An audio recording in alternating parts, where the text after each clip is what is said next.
제가 4년 동안, 대학 4년 동안 4승이에요. 1년에 1승이에요. 근데 2001년은 마지막을 마무리 투수로 장식을 했거든요. 총을 안 들었지만 스포츠지만 그 안에서 우리만의 전쟁이에요.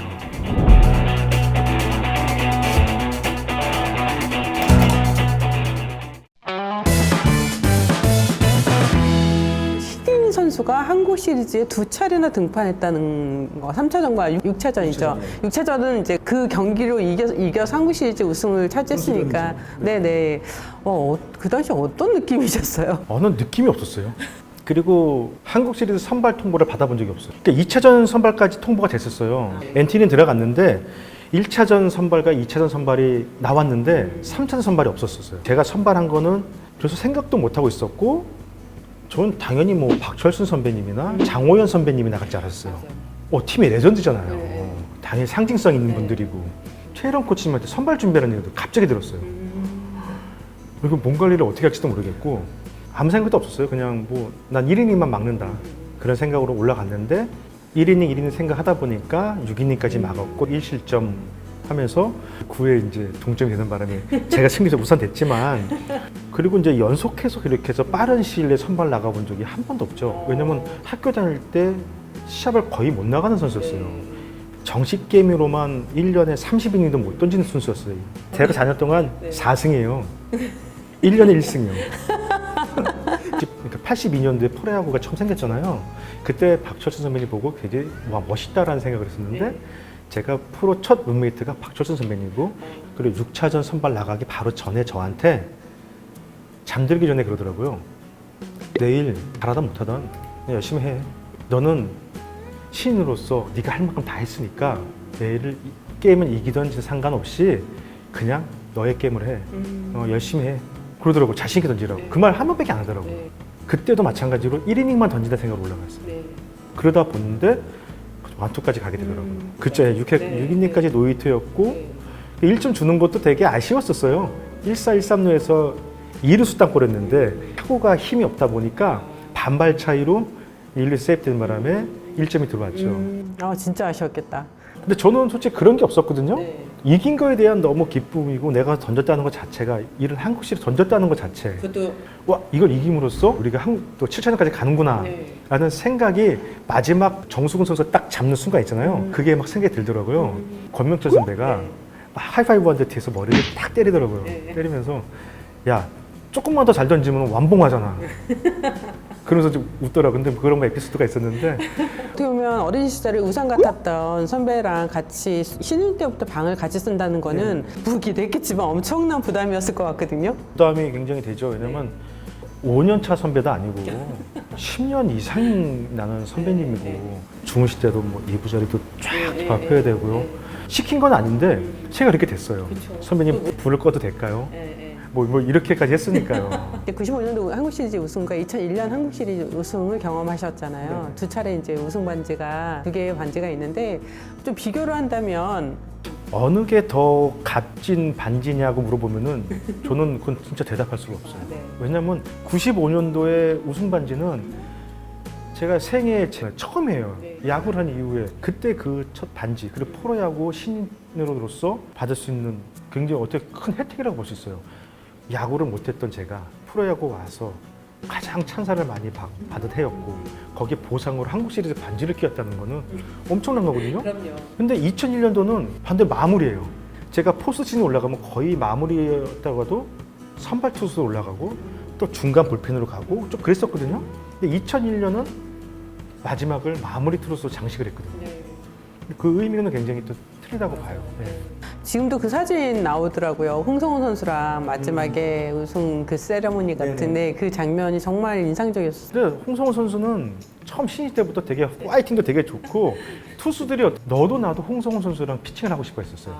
파이팅이 좋으니까. 길을 살려주니까. 네네네. 좋아. 뭐 굿, 뭐 나이스, 뭐 이렇게. 그래서 홍오바 네네. 이런 별명도 붙고 했는데 어떻게 보면은 플레이밍 하나에 진짜 파이팅이 넘치니까 투수에 안 찾을 수가 없어요. 무슨 신이 나는 거예요. 지금까지 좀 많은 배터리였던 포수 중에서 최고의 포수를 한 명만 꼽는다면 누가 될까요? 야, 그건 너무 어려워요. 두산은 포수 왕국이에요. 김태형 감독부터 해갖고요. 제가 한국 시리즈에서 던졌던 배터리가 김태형 감독이고요. 진짜요? 저와 배터리를 자주 많이 이뤘던 포수가 김태형 감독이고, 이제 2000년 우승할 때는 또 홍성훈 선수였고, 그 전에 99년 제가 그냥 아시아 세이브 포인트 신기록을 세우고 막 그럴 때 저랑 호흡을 맞춘 게 진감용 선수예요. 김태형 감독 같은 경우는 저 선배님이잖아요. 그러니까 저를 끌고 가는 입장이었어요. 무조건 내 말 따로, 내가 책임질게, 이런 스타일이고, 그다음에 이제 진감용 같은 선수는 수도분한 스타일. 예, 누구를 끌거나 그렇다고 누구를 어떻게 하는 스타일도 아니고 그냥 흐름대로 그냥 가는 선수. 또 홍성훈 선수는 투수를 맞춰가는 선수. 다 캐릭터가 있어갖고 누가 최고라고 말할 수는 없지만 다 최고인 것 같아요. 저는 그때 상황에서는 되게 인상적인 투수. 가장 인상적인 거는 솔직히 뭐 홍성훈이지. 매 경기가 세이브할 때마다 한국 시리즈 같아요. 재밌었어요. 예. 두산에 이제 우동수 트리오가 있는데 우즈, 김동수, 이제 심정수 선수가 있었고 또 1번 타자로 정수근 선수가 있었어요. 투수 입장에서는 이 야수가 정말 든든하고 수비도 잘했고 공격에서도 굉장히 파이팅 넘쳤고요. 두산 베어스 당시에 그 타선은 어땠던 것 같습니까? 제가 상대방 투수였으면은 1번부터 9번까지 걸을 선수가 없었어요. 진짜 보면은 굉장히 힘들었을 것 같아요. 투수로서는 테이블 세터를 꼭 잡아야 돼요. 여기서 투아웃을 잡지 않으면은 뒤에 타자들하고 승부가 굉장히 어렵거든요. 저 같은 경우도 어떻게 승부할지 모르겠어요. 저도 컨디션 제일 좋은 구위를 가진 상태에서 붙었으면 좋은 승부가 될 수 있을 거다라는 생각이 하지만 이길 수 있겠느냐 물어보면은 그건 솔직히 모르겠어요. 그냥 내가 두산 투수였다는 게 너무 감사한. 예, 행복하죠. 96년도도 굉장히 큰 기록이 이제 191이닝을 소화를 했었어요. 그리고 13승을 거뒀었고요. 프로 그 12시즌 그 통산에 가장 많은 이닝을 던졌던 해였어요. 91이닝이. 어떻게 던지신 거예요, 그렇게? 저는 우리 트레이닝의 결과라고 봐요. 요즘 선수들이 좀 보면은 웨이트에 너무 많이 치중이 돼 있어요. 투수는 제가 봤을 때 벌크업이 없습니다. 야수는 벌크업 할 수 있지만 상체에 너무 근육이 많으면은 공 던지기에 부담이 많이 가거든요. 그렇다고 근육을 안 만드냐 그건 아니거든요. 적당하게 만들어야 되는 유연성이 우선이고 밸런스를 잘 잡아줘야 되고 러닝에 의해서 모든 트레이닝이 기본적으로 이루어져야 되는데 요즘 선수들은 기본 트레이닝이 웨이트로 가는 것 같아요. 부수적인 운동이 러닝으로 가는 것 같아요.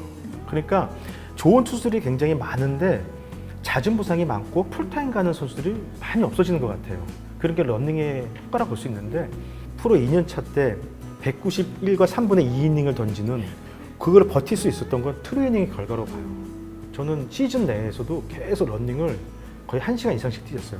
90년대 중반 이후에는 과연 그런 트레이닝 기법이 어땠는지 되게 궁금해서요. 지금은 모든 트레이닝을 트레이너가 시켜요. 피칭 코치들은 피칭하고 투구에 관련된 것만 지금 분업을 하고 있거든요. 근데 그때는 이 러닝을 투수 코치가 시켰어요. 그래서 동기훈련이 있었잖아요.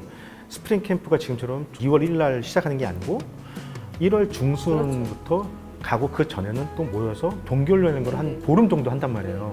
그때 투수 제일 많이 한 게 러닝이었어요. 어느 때부터인가 우리나라의 투수들이 러닝에 대한 중요성이 많이 떨어지고 있어요. 최일원 투수 코치 저한테 스프링 캠프에 첫 얘기한 게 너는 유연성도 좋고 밸런스도 좋은데 힘이 부족하다. 하체 힘이 부족하다. 뭐 거기에 대해서 중점적 운동을 해라. 그래서 제가 그럼 뭘 하면 되겠습니까? 라고 물어봤더니 러닝 열심히 뛰어라. 저뿐만이 아니고 모든 선수들이 뭐 많이 그랬는데 모든 선수 끝나고 들어갔는데도 제가 거기서 최소한 40분 더 뛰고 들어오는 거예요, 제가요. 그러니까 제 스케줄이었던 거예요. 다른 선수들이 그래요. 너 선물 많이 받으려고 일부러 뛰는 거지. 들어올 때마다 선물을 이렇게 들고 들어오니까 막 그 얘기도 많이 들었었어요. 그게 가장 기본적인 거고 또 그렇게 돼야지만 한 시즌을 무리 없이 부상 없이 또 버틸 수 있는 거인데도 불구하고 이제 또 어느 순간부터는 이 투수들의 러닝이 좀 소외되는 좀 그런 부분이 왜 그랬을까요? 미국 야구가 원래 벌크업이 1990년대에 있었어요. 80년 후반부터 아마 제가 근데 칸세코 뭐 이런 선수들이 또 베리본 선수나 또 마크 맥과 이런 선수들도 이런 벌크업을 하면서 홈런 비율을 많이 높였거든요. 힘이 좋아지고 파워가 좋아지는 반면에 부상 선수들이 많아졌다는 거예요.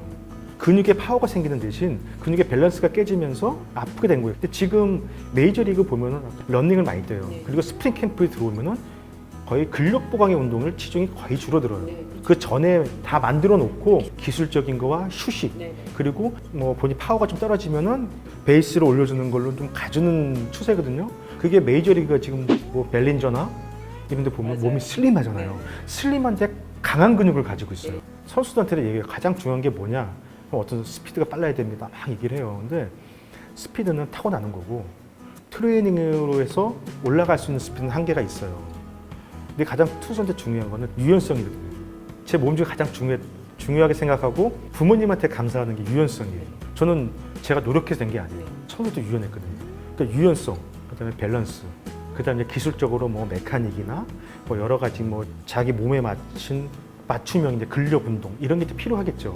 근데 어린 선수들부터 근력 보강부터 치우치고 스피드에 치우치면은 중요한 시즌 때 부상이라는 게 분명히 동반될 거예요.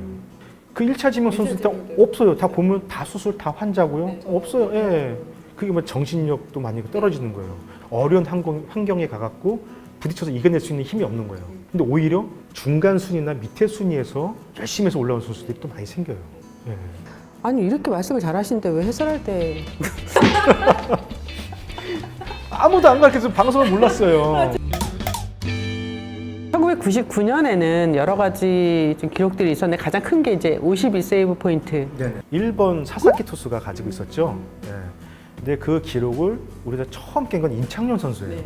임창용 선수가 이제 기회가 많이 잡는 바람에 먼저 올라갔고 뒤늦게 제가 이제 그 기록을 제가 깬 거죠. 임창용 선수가 순수 세이브로서는 저보다 좀 많았을 거예요. 아마. 맞아요. 포인트로서는 제가 더 높았고. 그때는 구원왕이라고 이제 그렇게 그렇죠. 표현을 했었죠. 네, 네. 네. 이게 이 당시 그 기록한 52세이브 포인트가 역대 1위였어요. 네네. 그때 허리가 너무 안 좋았거든요. 근데 계속 나가고 또 팀이 워낙 엎치락뒤치락하고 힘든 상황이었고 중간에 너무 허리가 아파서 제가 잠시 쉰다 그랬었어요. 근데 최일원 코치님이 진짜 많이 아프면 쉬어야 되는데 네가 여태까지 야구하면서 이런 엄청난 기록을 쓸 수 있을 것 같냐? 네가 버틸 수 있으면 버텨보고 안 되면 쉬어라 라고 얘기하더라고요. 여태까지 제가 해온 거 보면 지금까지 내가 했으면은 마지막 2달? 이거 내가 못 버티겠냐. 다시 시작한 거예요. 그게 되더라고요. 몸은 너무 아픈데 또 시합 마운드에 올라가면 그 아픈 게 없어요. 끝나고 나면 아프지만 몸이 너무 아픈 상태에서 아직 이제 기록이라는 게 너무 있으니까 한번 개인적 기록도 한번 세워보고 싶고 그때 또 많이 던질 수밖에 없었던 게 팀 사정도 있었겠지만 제가 나가야지만 이기는 거예요. 동점이면 제가 나가요. 그날 거의 뭐 7회 투아웃에도 올라가서 던지고 동점 상황에서는 연장까지도 던지고 왜냐면 김식 감독님이 그랬었어요. 그냥 지나가는 말로 네가 막으면 이겨. 학교 다니면서 아마추어 때 그렇게 던져본 적이 없으니까 신이 나는 거예요. 저 때문에 이기고 팬들도 생기고 너무 신이 나는 거예요. 주체할 수 없었죠 뭐. 예. 우승한 시즌도 있지만 99년도도 굉장히 제 기억에는 많이 남아요. 우리가 총을 안 들었지만 스포츠지만 그 안에서 우리만의 전쟁이에요. 진짜 내가 정신 바짝 차리고 해야지 그렇지 않으면은 누가 나를 알아줘. 그 올라가는 것 자체가 힘들지만 재밌는 거예요. 그리고 이제 2000년도에 42세이브를 네네. 기록했어요. 예. 그때도 참 대단한 기록이죠. 기록을 한번 세우니까 계속해서 이렇게 되는 거예요. 그런 게 어떻게 보면 시너지 효과라고 봐요. 프로 처음 왔을 때 그 힘든 운동을 버티면서 하다 보니까 좋은 결과가 왔잖아요. 아, 이렇게 하면 되는구나. 그런 거를 깨우쳤고 그렇게 하다 보니까 계속 이어져 왔고 솔직히 마무리도 너 마무리 투수야라고 보직을 받아본 적이 없어요. 김경원 선배가 하나로 트레이드가 되면서 근데 갑자기 너 내일부터 마무리도 아니고 불펜에서 좀 대기를 하래요. 그럼 저는 최일원 코치님이 말씀 무조건 따랐거든요. 알겠습니다. 근데 그게 마무리가 된 거예요. 98년도 24세이브를 했어요. 후반기에만. 훈련은 선발과 똑같이 준비를 했어요.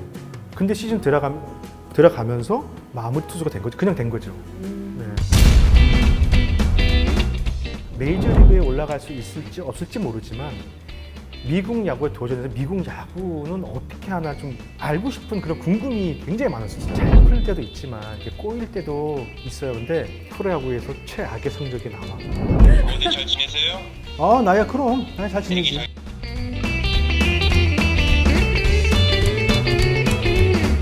이영리의 셀픽쇼 꼭 하트를 날려주세요.